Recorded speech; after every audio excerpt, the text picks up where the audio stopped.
جلوس نکل جاتے ہیں, جان سے مارنے کی تیاریاں ہو جاتی ہیں, ملونہ کا خطاب مل جاتا ہے. تو یہ تو وہ بات ہے جو صحافی صاحب کہتے ہیں, جاوید چودھری صاحب, کہ مجھے بلا کر انہوں نے کہا, اور جب میں نے ان سے کہا کہ میں کہوں گا تو انہوں نے میرا ہاتھ پکڑا, اور ہاتھ پکڑ کے انہوں نے مجھے اس کو دبایا اور مسکرائے.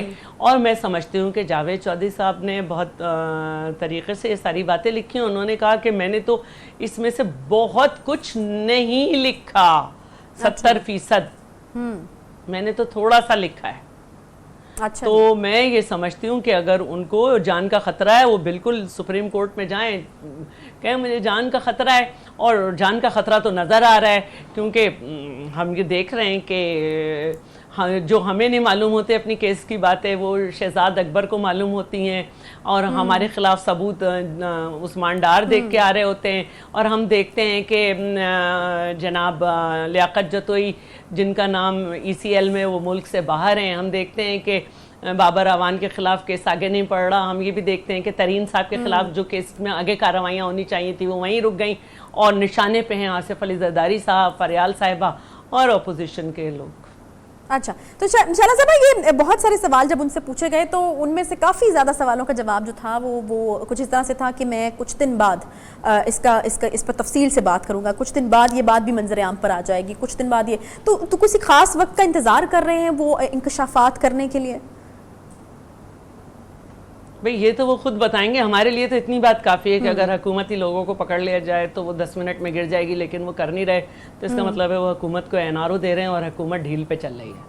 اور اسی لیے جو کہتے ہیں کہ چور مچائے شور, وہ شور مچا رہے ہیں کہ دوسروں کو نہیں دیں گے. جہاں بھی کھڑے ہوتے ہیں وزیر اعظم صاحب, موضوع ہو یا نہ موضوع ہو, یہی بات کرتے رہتے ہیں. تو اس کا مطلب ہے کہ ان کے اپنے لوگوں کو انہوں نے خود ڈھیل کروائی ہوئی ہے.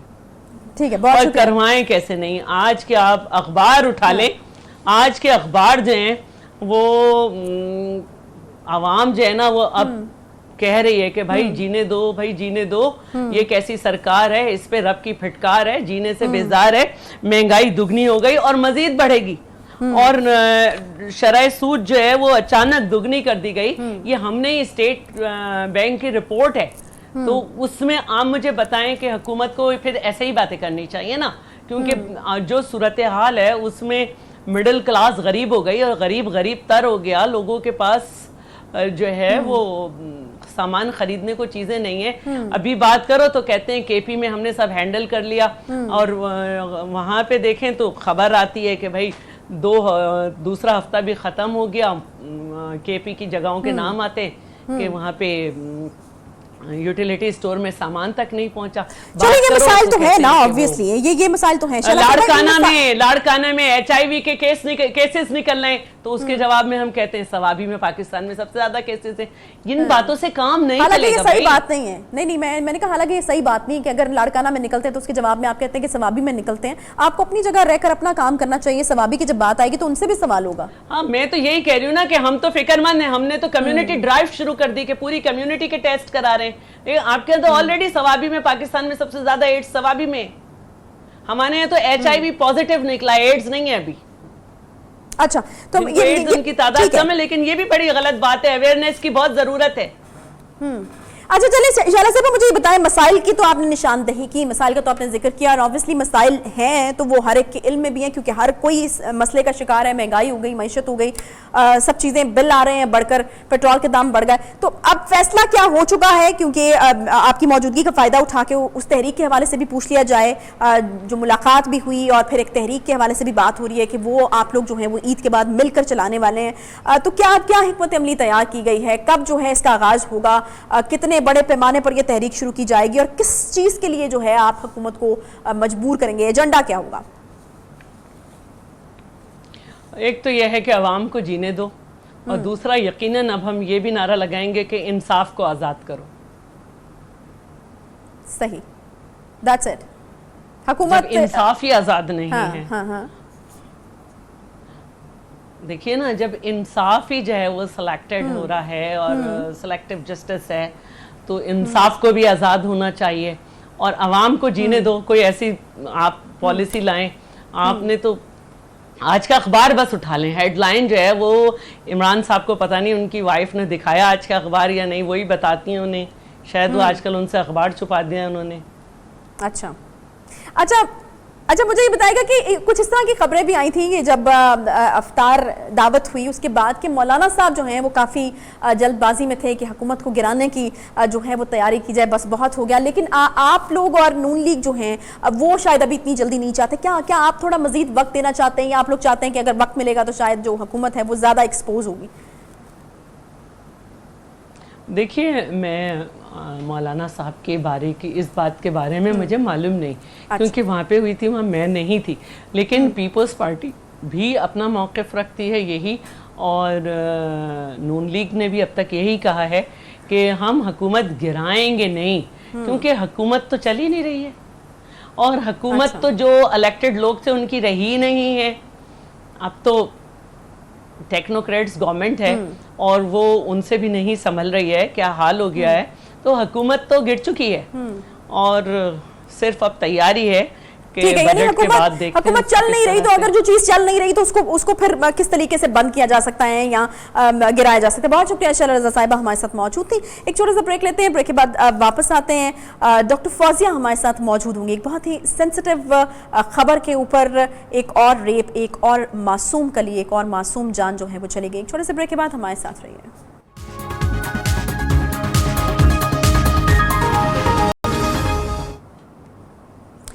ماہ رمضان میں اس بابرکت ماہ مبارک میں کیپٹل آف پاکستان میں ایک اور ننھی بچی، ایک اور فرشتہ درندگی کا نشانہ بن گئی.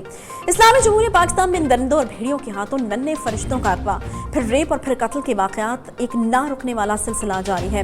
اسلام آباد میں 10 سالہ قبائلی بچی فرشتہ کو اغوا کرنے کے بعد مبینہ طور پر ریپ کا نشانہ بنایا گیا اور قتل کرنے کے بعد اس کی مسفودہ لاش کو جنگل میں پھینک دیا گیا. اس واقعے نے ایک بار پھر سے خر خاندان کو خوفزدہ کر دیا اور سوشل میڈیا پر اس وقت جسٹس فار فرشتہ کے نام سے ٹاپ ٹرینڈ بھی چل رہا ہے. یہ پہلا واقعہ نہیں ہے کہ ماں باپ جب اپنے بچے کی گمشدگی کا واقعہ کسی تھانے میں درج کروانے گئے ہوں تو کسی نے ان کی داد رسی نہ کی ہو.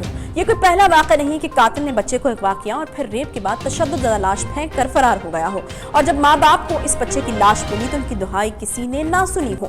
احتجاج اور واویلا مچانے کے بعد بھی ان کی FIR تک درج نہ کی گئی ہو. یہ کوئی پہلا واقعہ نہیں ہے کہ سوشل میڈیا پر کسی بچے کے نام سے اس کے مرنے کے بعد، اس کی لاش ملنے کے بعد اس پر جو قیامت گزری، اس کے بعد اسے جو انصاف نہ ملا ہو، اس پر ٹرینڈ چلے اور پھر حکام کچھ حرکت کرے. اس طرح کے 20 واقعات ہیں. اگر میں گنوانا شروع کروں تو شاید میرے پروگرام کا وقت کم پڑ جائے، لیکن افسوسناک بات یہ ہے کہ ایسا کوئی بھی واقعہ آخری واقعہ کیوں نہیں بن رہا.